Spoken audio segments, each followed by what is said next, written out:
Mapagpalang hapon po sa ating lahat. Ako si Brother Ronnie J. Under po ng napakagwapong aming coach sina Coach Cole, Coach Dunstan. Pagbabalik pa po rin at pasasalamat lang ako sa Panginoon at kung paano niya binago ang aking buhay. Sa Pilipinas, laging Katoliko po ako. Nagiinom, nagsusugalan ng babae. Hanggang sa dumating ako dito sa Spain ng January 2009. Unang nakilala ko si Coach Cole dito sa Golden Harvest Family sa paglalaro ng basketball. 2009 hanggang 2010. Ang bayan ko po dati sa Parque Sahon. Sa paglalaro ng basketball, pagkatapos ng basketball, inuumahan, bisyo.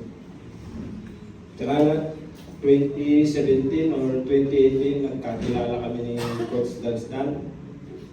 Kasama ko noon lagi sa paglalaro ng basketball, pagkatapos sa basketball, inuumahan, bisyo, minsan, biyahe. Hanggang sa nakita ko ang kanyang pagbabago. Akala ko dati hindi na siya magbabago hanggang sa isang araw. In-invite ako at pumunta dito sa Golden Harvest Family. Sabay kaming nag-live class batch 10. Doon ko naintindihan yung pagmamahal sa akin ng Diyos. At mas lalong akong lumalim sa aking pananampalataya. Yung bago kami mag-encounter, committed yung bago kong pangalan. Tsaka September 25, 2025, isa sa pinaka-memorable sa amin ni Sis Joven na ang aming magpakasal. Mas masaya at mas naging maayos yung pagsasama namin. Yung ilang beses na hindi natuloy sa kasal namin, 15 years, finally natuloy na din yung kasal namin. Dito ka rin kami kinasal. Tunay na nga yung pag hinintay mo ang plano ng Panginoon, ibibigay niya na niya to matagal man. Alam ko, parehas niya kami prepare na mas makilala pa namin siya. Isaiah 6:22. When the time is right, the Lord will make it happen. Kaya mula noon, mas lalo kong kinumit ang buhay ko sa Panginoon.